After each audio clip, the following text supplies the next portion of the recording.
Bismillahirrahmanirrahim. Assalamualaikum warahmatullahi wabarakatuh. Waalaikumsalam warahmatullahi wabarakatuh. Sebelum memulai pembelajaran pada hari ini, marilah kita berdoa sesuai dengan agama dan keyakinan kita. Doa mulai. Doa selesai. Baik, bagaimana kabarnya semua? Apakah sehat-sehat? Alhamdulillah sehat.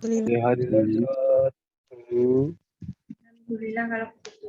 Ya, sebelumnya saya mau meminta maaf karena kemarin belum atau tidak jadi presentasi karena terkendala oleh sinyal. Baik, sebelum ke pembelajaran saya akan mengecek kehadirannya.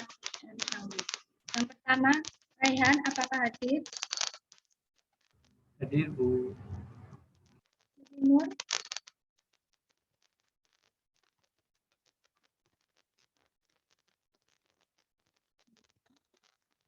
Ya,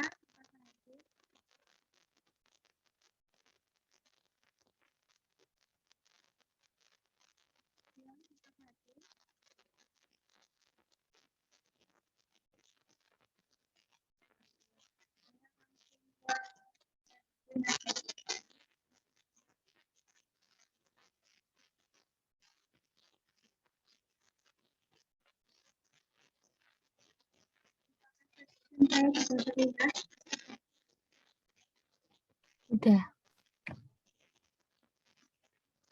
di sini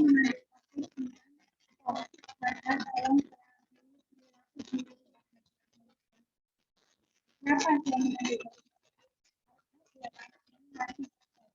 tindakan pemilu yang dilakukan yang terjadi khususnya di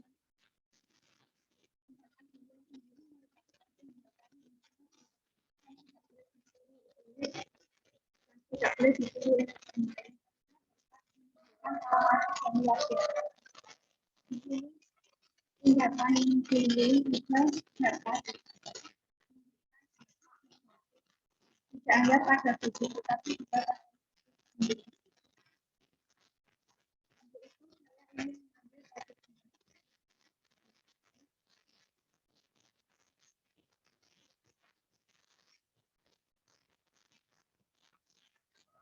Ini ada tiga cakupan materi yang pertama tentang pengertian, yang kedua tentang syaratan, yang ketiga tentang dampak positif. Ini pengertian perilaku bullying merupakan tindakan yang sangat berbahaya dan tidak boleh ditiru karena akan membawa dampak traumatik yang luar biasa dan dapat mempengaruhi kehidupan remaja pada tahap perkembangan selanjutnya. Perilaku bullying harus segera dihentikan. Meskipun dalam mewujudkannya membutuhkan berbagai elemen pendidikan seperti guru, siswa sendiri, keluarga, dan seluruh stakeholder. Perilaku bullying akan berdampak pada fisik dan psikis. Pada fisik itu misalnya sebuah anak menjadi memar, terdapat luka, sedangkan pada psikis yaitu anak cenderung menjadi pemalu dan tertekan dengan keadaan tersebut. Yang kedua yaitu tentang pengertian stop sendiri. Pengertian stop, sadar, tolong, perangi, perilaku bullying pada remaja merupakan usaha para remaja untuk tidak lagi melakukan bullying kepada orang lain setelah para remaja sudah mengetahui tentang dampak negatif dari perilaku bullying. Selain itu ada juga beberapa tujuan dari pengertian stop sendiri. Yang pertama, membuat fasilitator sadar. Di sini fasilitator sadar ia telah mengerti dan memahami tentang dampak negatif dari tindakan bullying tersebut. Fasilitator di sini maksudnya sekelompok yang membantu orang untuk memahami tujuan bersama dan membuat rencana untuk mencapai tujuan tersebut tanpa mengambil posisi. Yang kedua, dengan kesadaran akan dampak bullying tersebut diharapkan dapat menolong. Maksudnya di sini individu itu dapat menolong dengan memberikan bantuan berupa pengetahuan tentang tindakan bullying tersebut. Yang terakhir yaitu bersama-sama memerangi atau barang bullying di sekolah dapat stop atau berhenti. Nah, maksudnya setelah individu mengetahui tentang dampak negatif dan pengetahuan tentang tindakan bullying, diharapkan di sini individu itu berhenti atau stop dari tindakan bullying. Materi selanjutnya yaitu tentang cara stop, sadar, tolong, perangi perilaku bullying pada remaja. Ini ada beberapa yang bisa dilakukan oleh seorang konselor. Yang pertama yaitu berbicara dengan tenang. Berbicara dengan tenang itu merupakan tindakan yang paling utama. Karena apa? Dengan seorang konselor mengajak berbicara individu atau orang yang ingin membuli tersebut, nanti individu akan diberitahu konselor yang lebih mengetahui tentang apa sih tindakan bullying itu. Kemudian sekaligus ia akan diberi informasi tentang tindakan bullying seperti menghina, mencaci, dan seperti itu tidak harus dilakukan. Yang kedua yaitu menemukan penyebabnya. Artinya, seorang konselor berusaha terus untuk menggali apa sih penyebab individu tersebut melakukan bullying. Yang ketiga yaitu bekerja sama dengan sekolah. Nah, di sini orang tua diharapkan bisa berkolaborasi dengan pihak sekolah, khususnya konselor, untuk memantau anaknya agar tidak melakukan tindakan bullying ketika berada di sekolah. Yang keempat yaitu mengawasi bermain gadget. Nah, maksudnya itu orang tua kan saat ini pendidikan masih diadakan secara daring. Nah, orang tua memiliki peranan yang sangat penting, yaitu mengawasi anaknya saat bermain gadget. Karena tindakan bullying itu tidak hanya dilakukan secara langsung, tetapi juga bisa dilakukan melalui gadget. Yang terakhir yaitu mengarahkan keahlian baru. Nah, di sini konselor memiliki peranan yang penting, yaitu membantu individu untuk mengembangkan bakatnya, bakat, minat, atau keahlian baru, supaya ia itu tidak terjerumus dengan melakukan tindakan bullying. Kemudian materi yang terakhir yaitu tentang dampak positif dari stop, sadar, tolong, perangi perilaku bullying. Yang pertama yaitu individu punya alasan untuk sukses. Nah, di sini setiap individu mempunyai keuletan atau kerja keras yang masing-masing untuk meraih kesuksesan. Nah, di sini individu atau korban yang telah mengalami bullying, mereka akan berusaha menjadi lebih baik. Bukan untuk balas dendam, tapi ia akan berusaha menjadi orang yang lebih sukses agar orang yang membulinya tadi merasa menyesal telah membuli orang hebat seperti Anda. Yang kedua, lebih kuat, tegar, dan dewasa dalam menghadapi suatu masalah. Nah, maksudnya, kan saat individu itu masih remaja, sering atau pernah mengalami tindakan bullying. Nah, ketika suatu saat ia beranjak dewasa, ia menghadapi masalah yang luar biasa, ia bisa menghadapi masalahnya dengan baik. Nah, yang ketiga yaitu individu menjadi lebih rendah hati. Di sini artinya individu setelah ia merasakan betapa sakitnya dibully, ia akan berusaha untuk memiliki empati yang lebih terhadap orang lain agar orang lain tersebut tidak mengalami bullying seperti individu tersebut. Kemudian yang keempat, individu belajar untuk memaafkan. Di sini maksudnya itu individu atau korban yang telah mengalami tindakan bullying, ia tidak berusaha untuk balas dendam atau berbuat jahat kepada orang yang telah membulinya tersebut. Tetapi ia akan berusaha untuk memaafkannya, walaupun itu berat. Yang kelima yaitu individu menjadi yang limited edition. Maksudnya artinya itu di sini orang yang membuli itu pasti tidak akan mencari orang yang biasa saja untuk dijadikan bahan bulian. Tetapi ia akan mencari orang yang memiliki kelebihan atau keunikan yang lebih dari orang yang membuli tersebut. Kemudian orang yang membuli tersebut memiliki iri atau dendam terhadap individu yang mau dibuli itu.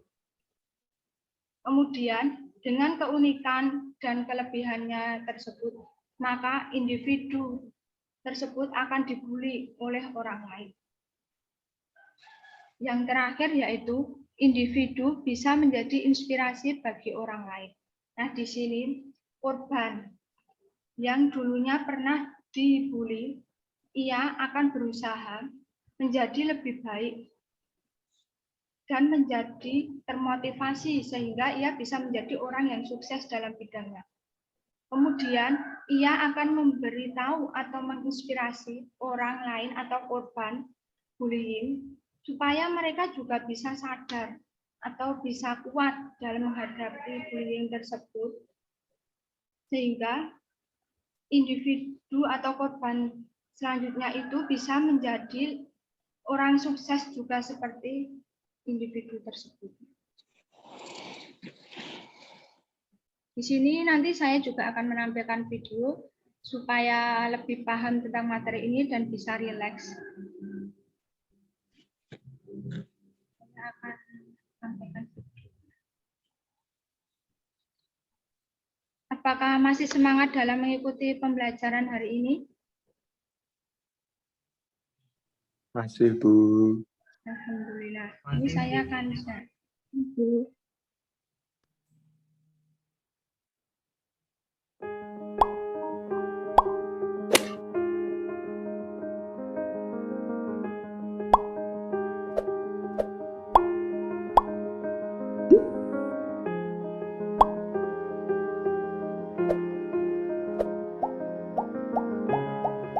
Bully atau intimidasi adalah tindakan di mana satu orang atau lebih mencoba untuk menyakiti atau mengontrol orang lain dengan cara kekerasan, ancaman, atau paksaan.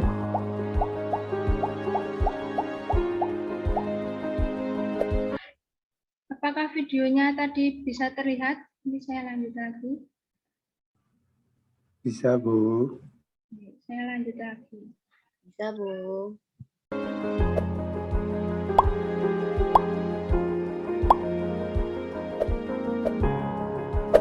Bullying secara verbal adalah salah satu jenis yang paling mudah dilakukan. Bullying jenis ini akan menjadi awal dari perilaku bullying yang lainnya serta dapat menjadi langkah pertama menuju pada kekerasan yang lebih lanjut. Perilaku ini dapat berupa julukan nama, celaan, fitnah, kritikan kejam, penghinaan, gosip, dan sebagainya. Bullying secara fisik adalah yang paling tampak dan mudah untuk diidentifikasi. Namun kejadian bullying secara fisik tidak sebanyak bullying dalam bentuk lain. Perilaku ini dapat berupa memukul, menendang, menampar, mencekik, menggigit, mencakar, meludahi, dan merusak, serta menghancurkan barang-barang milik anak yang tertindas. Bullying secara relasional dapat berupa pelemahan harga diri korban secara sistematis melalui pengabaian, pengucilan, atau penghindaran. Perilaku ini dapat mencakup sikap-sikap yang tersembunyi seperti pandangan yang agresif, lirikan mata, helaan nafas, cibiran, tawa mengejek, dan bahasa tubuh yang mengejek.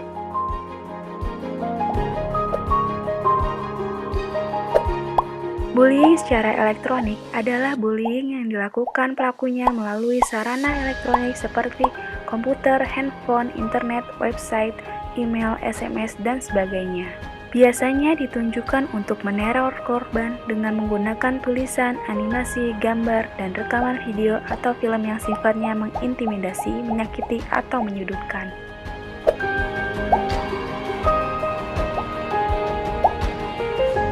Indonesia merupakan salah satu negara dengan kasus bullying tertinggi di dunia.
Itu tadi video dan materi yang dapat saya sampaikan. Tapi sebelum saya menutup pembelajaran pada hari ini dan memberikan kesimpulan, saya ingin bertanya kepada salah satu peserta didik. Yaitu, siapa yang mau ingin menyampaikan pendapatnya?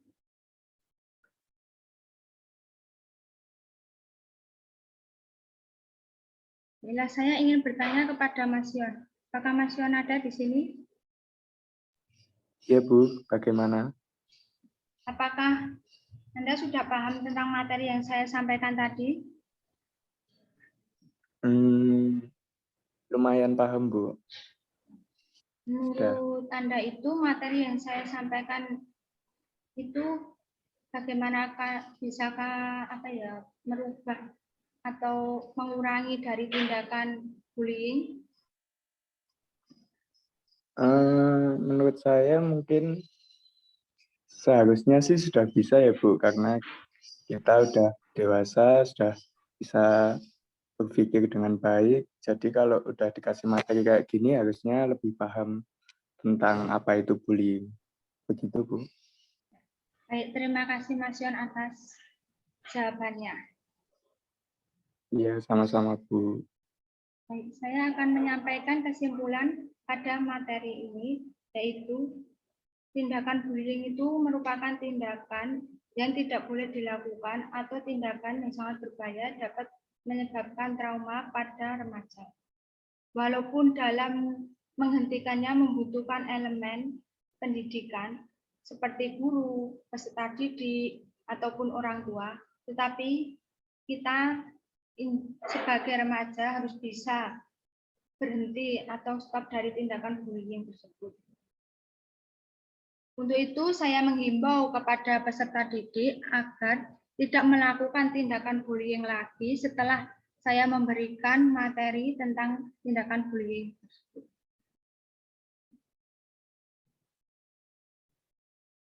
Sekian materi yang dapat saya sampaikan. Apabila ada salah-salah kata, saya mohon maaf. Wassalamualaikum warahmatullahi wabarakatuh. Waalaikumsalam warahmatullahi wabarakatuh. Waalaikumsalam warahmatullahi wabarakatuh.